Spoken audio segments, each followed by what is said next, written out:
Ladies and gentlemen, KocoSports.com proudly presents Wrestle AM. It's half wrestling show, half wing show, pretty much all BS. And of course, you got yours truly, the sexiest man on all of Listen Radio. That's right, boom, boom, here, second room, live from the RVA, Richmond, Virginia. Well, kids, another NXT is in the books, and this is the first NXT show post draft that we saw on SmackDown last night. Need to check that out. I've done a review of that and tell you, I've been busier. I mean, hell, dude, this is the second review that I'm doing all by myself. Let's see. LK couldn't join me last night because he got drunk, and so he passed out. He can't join me again tonight because he's on quote-unquote been up all day in his boyfriend duty. So, way to go, LK. We all know what that means, so shut up. Anyway, so, of course, I want everybody to tell me down here in the comment section, what did you think about tonight's show? Do you give it a win, a loss, or a tie? So, again, over here in the comment section, just tell me right now, what did you think, win, loss, or tie, and let me know why. I'm going to give tonight's show, I'm going to give it, you know what, I'm going to give it a weak win. I thought it was an okay show, but from the way they were hyping it up, I thought it was going to be something special because they were basically teasing like a triple header here, 3 matches. You had Samoa Joe versus Rhyno. You had American Alpha versus the Authors of Pain, and Bayley versus Nia Jax. And it sounded good on paper, but when you watch the show, it was just kind of, yeah, it was all right. First thing out the gate here, we have Samoa Joe taking on Rhyno. Match, they gave it a little bit more time than what I thought they were. I don't think anybody thought for a second that Rhyno was going to win. I don't know what the point of this was, other than to have another big man for Samoa Joe to squash. Rhyno did put up a good fight, but ultimately, despite, Samoa Joe blocked a gore and then hit him, locked in a coquina clutch. Rhyno tapped out. So your winner still NXT champion Samoa Joe, someone who did not get taken in the draft the other night, which I'm kind of shocked to see. Rhyno could understand why. He's got like a different type of contract. He's kind of like a wrestler / trainer, like he works with people. So that makes sense. So I don't know. I guess other than to establish the fact that Samoa Joe is the champion, he's still a badass, and he's looking for a challenger. I'm hoping that it's going to be Nakamura coming up for the next takeover, but what do I know? Then next, they showed a video package on all of the draft picks. Of course, they were showing that Finn Balor, Nia Jax, they were drafted on television later on in the after hours of the supplemental draft. And I reported this last night, so if you want to go back and watch our SmackDown review, go check that out. Of course, we talk about American Alpha. American Alpha also went on television. I apologize. That's 3. I'm thinking about the 3 that went offhand, and that was Mojo Rawley, Carmella, and Alexa Bliss, and I really like seeing those packages. It was really nice that I like that they put that in, and I actually kind of like seeing the genuine reaction, knowing that they were getting called up, and some of them just really couldn't hold back the tears, and I really like that. So I thought that was really sweet. Then next we go out to what was going to be start of a tag team match. You had American Alpha come out, but they were quickly jumped from behind by the Authors of Pain. They threw Jason Jordan off the stage. They ambushed Chad Gable, gave him a combination Russian leg sweep / clothesline into the steel steps. The referees came out. It looked like they were about to call this match off, and I was like, oh, shit. Don't tell me they're going to interrupt this, because I don't want to see American Alpha go out like that. But American Alpha got together. They got fired up. They went in there. They had one hell of a match. Now, they still don't have names for the Authors of Pain, so forgive me for not calling them by their correct names. So right now, we'll call them the one with the tattoo and the one without the tattoos. So there we go. American Alpha started working over the one with tattoos over in the corner. They brought him out. For the most part, American Alpha was playing catch up. They were getting absolutely dominated by the Authors of Pain. There was a nice spot where the one, I think, without the tattoo got locked by Chad Gable into an ankle lock. His partner, the other Author of Pain, was trying to pull his partner out. Jason Jordan did an amazing flying leap through the air. I've never seen him go airborne like that before, so that was amazing. But apparently the Authors of Pain proved to be a little too much. They gave him one of them gave Chad Gable a giant swing into the LED board. The other one threw Jason Jordan to the ring steps, knocking him out cold. They brought him back in. Chad Gable gave him a Russian leg sweep / lariat finisher. 1, 2, 3. So we don't know where they're gonna. I don't know where they're gonna go with this. I'm sorry. I'm kind of getting ahead of myself here.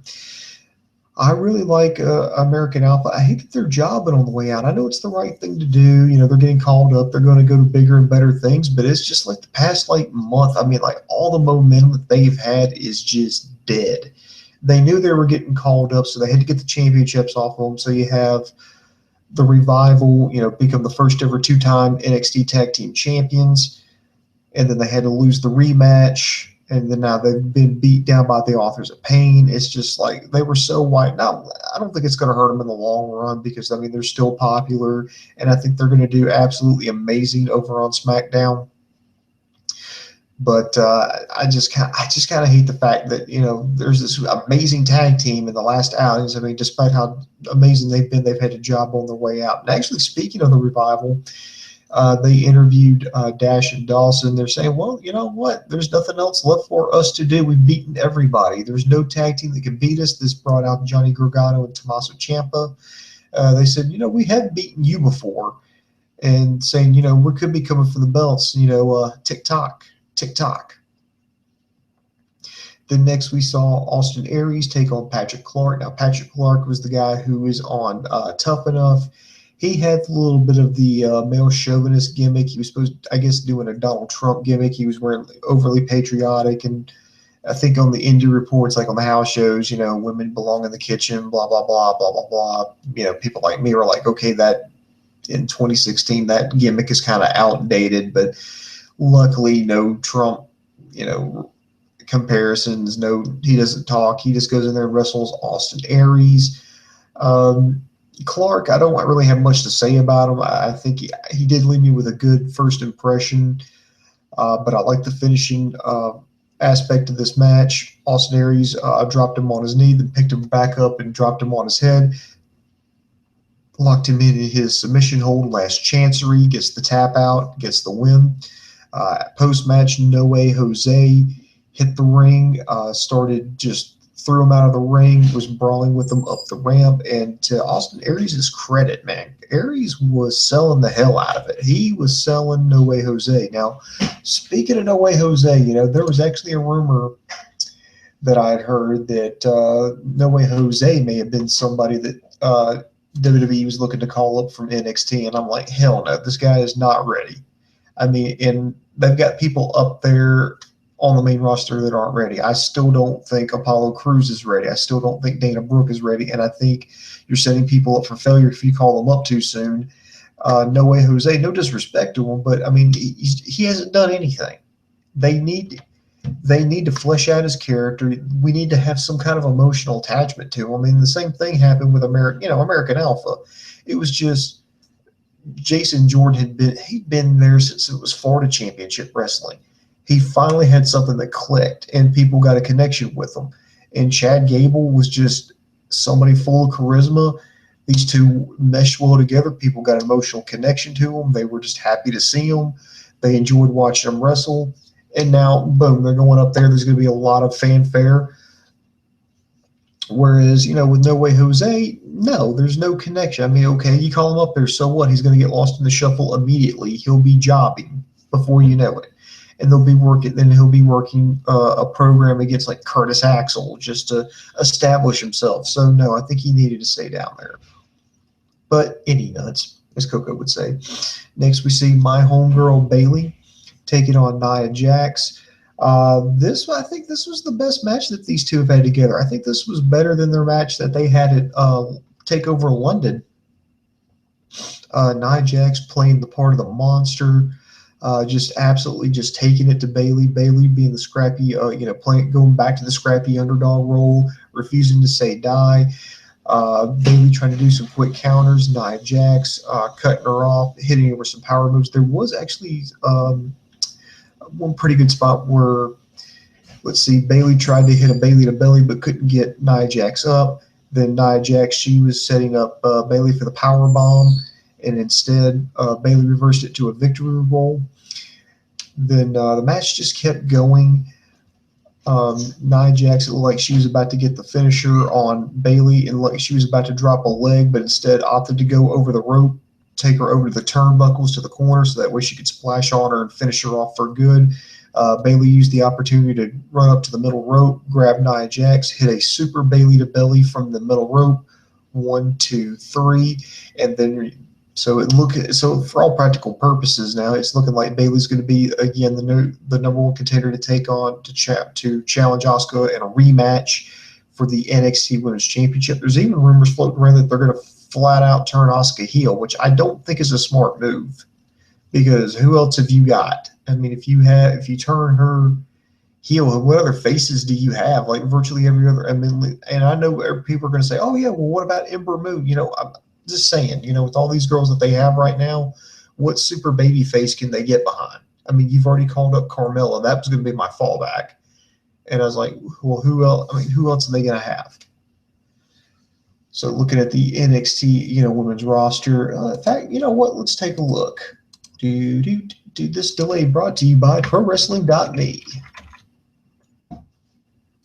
All right, NXT roster. All right, let's take a look here. I'm just looking at the women here.